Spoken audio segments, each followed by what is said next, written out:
We are at the final stages. Final stages for him. He's leaving in 2 hours. He's gonna abandon us. Yeah, it's amazing what will come from laying in bed and looking at YouTube videos about how to make a pond to all of this. What's up, everybody? Ed the Pond Professor here. We are back at Adrian and Jordan's place, and we're doing a ton of work, but we got to come over here to the mainland, to the farmstead, where you got all the animals. I mean, this is the cool stuff here. Right, this is the little cute factor goes a long way. Could you tell us a little bit about standing here around your incredible animals, but we should almost back up a little bit. You've done a ton of work here. You've been here for a couple of years now. What is the main goal for your property? Our mission is to get back to the land, live a nature-based lifestyle, and to regain the skills so that we can be more sovereign and independent, so that we can feed ourselves, so that we're not looking to the supermarket to get all of our stuff, that we can actually grow our own food. So we're using permaculture principles. I'm basically applying what I've learned in permaculture school on the land and also within our community. So bringing people in to live with us, work with us, and have a number of agriculture projects. So the way I look at it, it's like kind of like a strip mall. So if you imagine someone buys, like a developer will buy a piece of land, they'll throw a parking lot, a bunch of asphalt, concrete buildings, very generic, and then they'll put a number of businesses, right? Imagine this, but in a natural setting, you'll have a number of agriculture businesses or projects that are run by individual operators, but we all share resources. So we're gonna share effort and work, we're gonna share equipment, tools, we're all gonna have an interest in the vineyard, we're all gonna have an interest in the mushroom farm. Wow. And that way we support each other and we have a reason for, but then ultimately we're gonna serve the community outside of Kintsugi. And this whole area is developing so fast, and there are so many community developments and cookie cutter houses cropping up, and they're maximizing profit per square foot of land without a lot of regard for the earth. Yeah. I'm trying to just preserve this little patch of land, steward the earth, and also justify it financially. I love the entire concept. Everything you just said is right up my alley. My wife and I, we have our own little farmette. We have similar animals like yours. I remember we were talking about ponds, and then I found that I could call you for advice on donkeys too, and goats, and I'm like, is he cool if we talk about other things than ponds? And thank you. Absolutely. But what I think is really unique, and I think what struck to me, what you just said, is developers maximizing profits, not having any regard for, the surrounding land, because this is such a unique place. I mean, working with the natural springs you have on the property. I mean, to have that natural resource, and it feeds into the Colorado River, and it's just such an important thing. And there's really unique species of animals and plants that are found in these little riparian zones. So to protect that for future generations is incredible. Take us on a little tour here.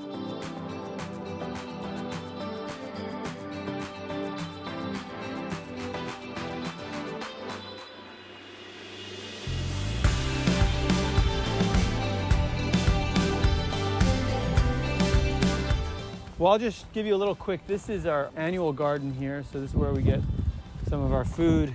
Learning how to just garden is a whole lot of work. And this is our vineyard. So we have about 30 grapevines, a little microcosm for what we want to expand into on the whole property. Got it. So this is our Zone 1 learning center, but we have 30 vines. Eventually we're going to have a Kintsugi vintage. Awesome. Wine. And then we're also converting a bunch of the old out structures into social areas. So this is our mezcal bar. Cool. Kintsugi. So yes. We are Kintsugi Ranch, and Kintsugi is the Japanese practice of mending broken pottery with gold. I've seen pictures of this. Yes. If you've seen those broken vases with all the gold.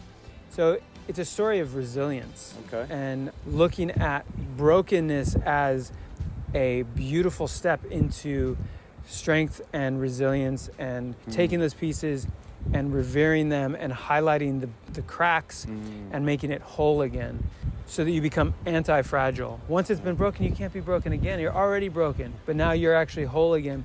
And it's actually a story of humanity. When I was scouring the web, came across all your content because we wanted to restore the ponds to their maximum potential. We knew we had historic springs, and I just heard the way you were talking about how you go about it, and your perspective and your expertise and your care for the land, closed loop, and all the good stuff that I was really excited about, plus the technology piece that you were bringing to it. So when I reached out to you, I was like, can we can we restore these ponds, get them flowing and beautiful? What if we brought some of the water up into a wetland system so that we could not only filter the water naturally, so it's not all just a mechanical filter, but it's actually a living system with filter plants and filter fish to clean the water. But then we can stack functions, so not only cleaning the water, but they're also providing a food source. Right. So if we have a dinner party, not only can we crack a bottle of kintsugi wine, but we can also harvest some fish directly and have a nice fish fry right from the system. So it's serving multiple functions for the land. And that's a permaculture principle, is stacking functions so that you have redundancy and backups, essentially. Got it. I'm so glad you reached out, just because I think there's so many synergies between us and the company of Aquascape of how we think about systems and about aquatic ecosystems. So I think it's going to be a really good relationship long term. And I can't wait to see the results in a year from now, as well as 5 or 10 from now, just to watch all this stuff as it evolves. All right, let's get back to fun. I mean, work. Fun. Fun. Let's go.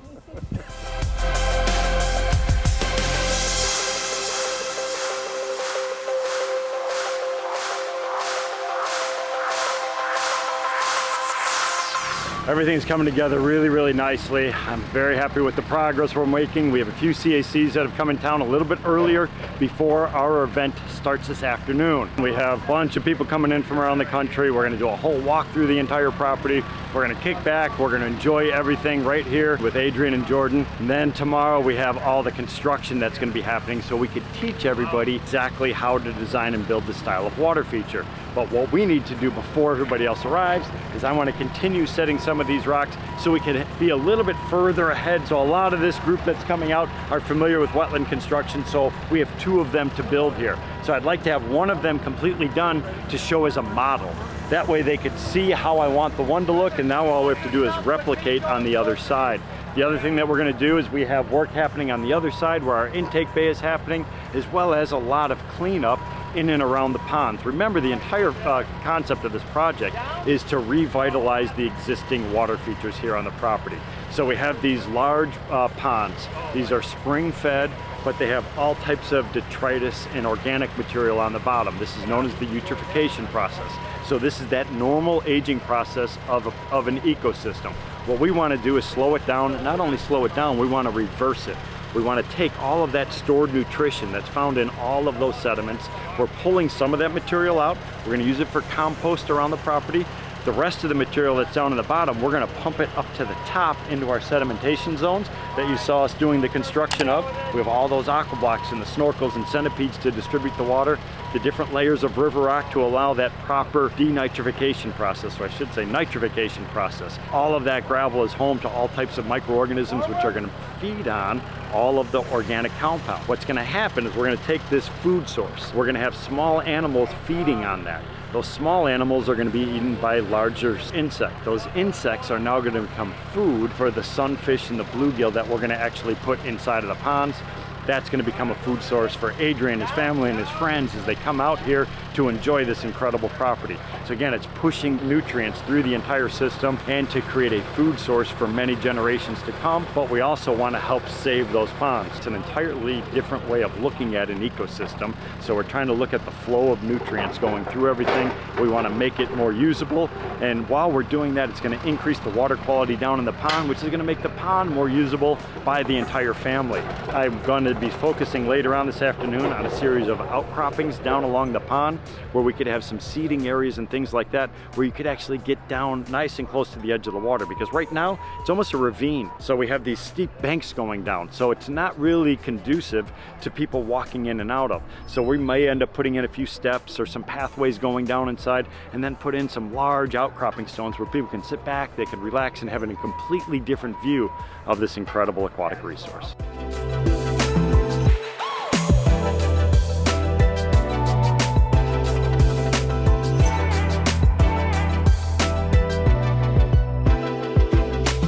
Getting stung by bees. We got a big giant log came out. We're getting muck out of the bottom of the pond. We're cleaning up the edges. We got 2 chainsaws. We're going to cut down more trees Our other excavator just arrived and we have another load of rock on the way. So a lot of stuff happening, and we have everybody showing up tonight, like 3 hours. We got a lot of stuff to get done. Beauty right there. Freshly fallen tree. Perfect thing to do with it. We could use the top section in and around the wetland as well as the pond areas, and then the main trunk itself, which is really nice and straight. This is oak. Adrian's actually going to bring it over to the other property. He's going to have it milled down for actually usable lumber. So this is just going to tell a great story. It's using materials right from the site. It is day 2 on our project, and we have tons of stuff happening. So we had a great time last night. Thank you for the tour. Shots of mezcal. Awesome to hear the story again. I just love the passion. I love the entire concept of it, which is obviously why we're all here. Thankfully, we have a lot more hands now. So we have a lot more hands, yes. What's your plan with this? So this material you kind of tagged and said, let's just pile that up, and you're gonna shuffle it somewhere? Yeah, so we have plans to build a giant hugelkultur mound in the back field, which is gonna serve 2 purposes.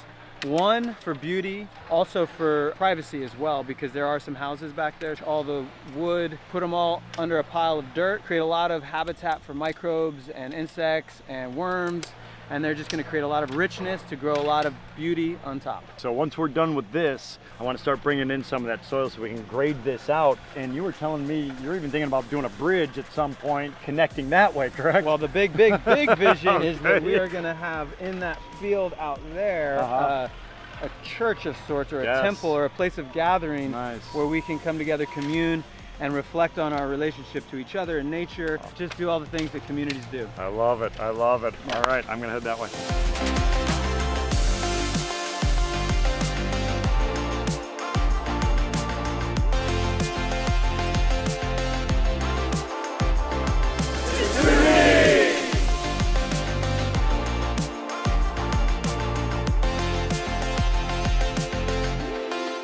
We are checking out Barton Springs. You know I love traveling. You know I love exploring and learning new things, which is hopefully why you're actually watching this channel, because this is my passion. And number one about all of that is water. Water is the source of life on planet Earth. So whenever I'm traveling around, I want to check out some of these natural features.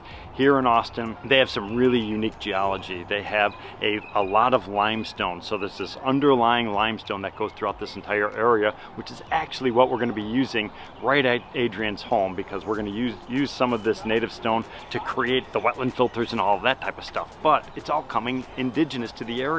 So limestone actually is a very soft rock. It actually dissolves by rainwater. So limestone, because of the high alkalinity, the calcium carbonate, the magnesium carbonates, when you have rainwater falling down through that, it erodes it away and it dissolves it. What it does is it makes cracks and fissures and things like that inside of the stone itself, but it's also a purifying process. So the water that actually filters its way through all of this limestone usually is going to come out very, very clean, which is exactly why we're here at Barton Springs. So let's go take a walk. So this is actually Barton Creek, which actually also has some other springs and things flowing inside of it. Right now we don't see it, but I guarantee if we were to dig down into all of this river rock and stuff that has just been deposited over time, we'd eventually hit groundwater, because remember, this is where all the water is going to be flowing. So during heavy rains and things like that, you can tell we're down in a small valley. So during rains, it's going to bring all the water down into this area, and it's going to flow. It's going to take that path of least resistance. It's going to work its way down into that spring area. So I love finding stuff like this, because I've talked about this before. I like to deconstruct things in my head. When I look at a river system, when I look at a lake, when I look at streams and things like that, I want to try to imagine what it's going to look like when all the water is taken out of it, because I could see the underlying rock, the river rock, the boulders, how everything is positioned. It's exactly where we're at right now. The water is gone. It's probably flowing, like I said, inside of this subterranean channel of some sort, because the water is always going to be moving through these veins. So this fissure inside of the rock is going to be just loaded up with all this loose boulders and stuff like that. But this is an important part of the filtration system. It's exactly what we're going to be building over at Adrian's. What we have is we have a water distribution system down in the bottom. We're going to have an open sedimentation chamber which mimics an aquifer. It's a void space underneath everything. It's going to allow the sediments, it's part of the filtering system. It's going to allow the sediments to accumulate down at the bottom for periodic removal. The water is then going to flow up in between all the different layers of river rock. You look at this stuff, you're going to see a mixture of different sizes. This is part of biodiversity. The beautiful thing about this is Big rocks like this have high void spaces, so it allows high velocity of water to flow through it. Smaller river like this actually has the same mass. If you were to weigh these two, I'm going to guess it probably weighs the same. But if you look at the surface area of this is where it gets really important. So when we start talking about surface area, if you measure the square surface area on all of this river rock, it's going to be 10 times, if not 100 times, more than that larger piece of stone. And that's because of all the small little cracks and fissures and all the little nooks and crannies in each and every piece. This is all home to microorganisms. And when we're talking about a filtering system, that's the name of the game. We want to have high surface area. Using biomimicry techniques, we're mimicking what actually happens in these spring systems, because that water quality down at Barton Springs Pool is phenomenal. And it's because all the water is coursing its way through all of this stuff, which is teeming with life. It's going to pull out all types of pollutants, solids, as well as biological compounds and things like that as well. So I want to continue walking up and down this entire system here today, just gathering more ideas. But then after that, we have to unfortunately get back to work, because we have an incredible project to finish up, and I'm going to be able to connect all these different pieces together, and we actually have more river rock showing up on site as we speak. This is a great moment. I've been waiting to get this intake bay in. We identified the location. We knew where it had to go. I was concerned for a bunch of different reasons. One of them, all the cypress knees, the root systems that we're going through here, as well as all the springs and groundwater that we have in this area. The bottom of this is well below the bottom of the pond on that side. So remember what we're doing here. We're creating this intake bay on one side. We have a body of water on the other. We're gonna have a pumping system in between, or the water's gonna flow in between. But the bottom of this is actually below water level. So my main concern is I was gonna start seeing groundwater popping up in here, just like we dealt with the wetland filter up on top, which was a nightmare. If you remember, we were working at dark. It was nasty, it was muddy. We lost an entire truckload of crushed rock in the bottom just to take care of all that groundwater issue. We had to put in a piping system underneath to alleviate it. I was worried that I was gonna hit the same thing here. Thankfully, it did not happen. We hit good solid clay, perfect clay for actually construction.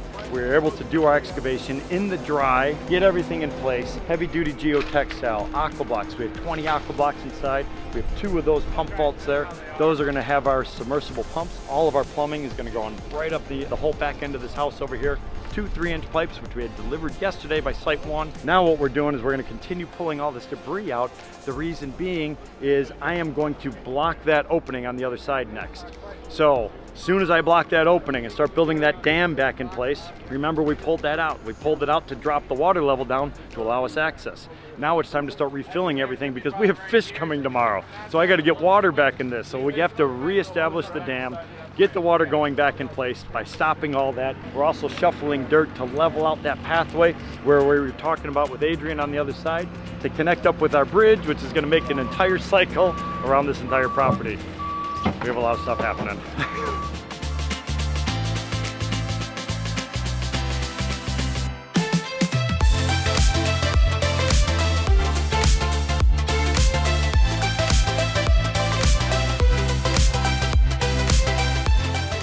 So we're working on the back end of the fish pond. So remember, this pond is going to be designed to actually house fish that are going to be consumed. So we're using some native species, bluegills and sunfish and things like that, which will be perfect for this. So if you're not familiar with that fish, very resilient, they're very hardy for the area, they can handle cold weather, they'll be able to reproduce inside of here, we're not going to have a lot of predation, and then they could be harvested periodically for Adrian, Jordan, and their families. What I want to point out, some of the key items that we're working on. This was a very narrow channel. We were trying to do that from a fish production standpoint. We didn't have a ton of space to work with in this area, so we're going in with some vertical walls of stone. To break up some of those vertical walls, I wanted to bring in some wood elements. I love adding that extra wooden element. It breaks up the monotony of all the rock. The beauty of this is Adrian actually had a tree that came down recently in a big storm. So we came in with Ben, a small team of us, and we started cutting that tree up, and we harvested some massive pieces of lumber. We're using those on the back edge. The rest of it is actually going to be milled for woodworking projects. But what I like about using them, not only from an aesthetic standpoint, is it naturalizes right on the edge of this forested ravine. It's going to look like this has fallen into position, which it actually did, but only about 100 yards that way. But the other thing that's actually happening here is when we add that wooden element inside of the water system, it's going to have little pockets for the fish to go underneath. It's exactly what these fish, what their habitats are going to look like. It also brings a different surface area into the pond. We have all types of rock. We have river rock. We have limestone boulders. We have all these different surfaces that are home to microorganisms. The wood itself is actually going to hold different species of microorganisms than that's going to be found on the gravel or the limestone. So the key to all of that, and the reason I'm saying it, is biodiversity. Having lots of layers of different types of surfaces, different compounds, all of those are going to help to stabilize the ecosystem, which is going to give us better water quality results.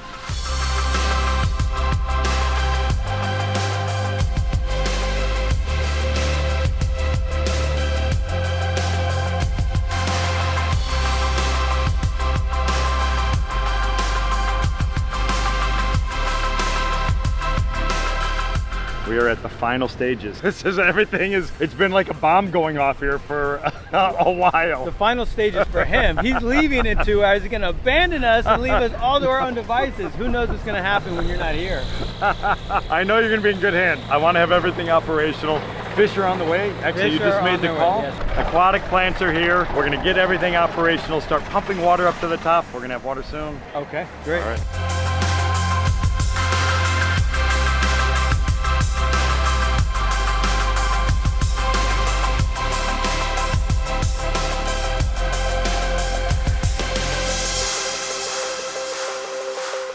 We have fish. So this is the moment we've been waiting for. So aquatic plants going in, recirculation system, ecosystem is starting to jumpstart. Next step is going to be beneficial bacteria and enzymes, as well as all the fish, which are going to turn into a food source for Adrian, Jordan, and their family.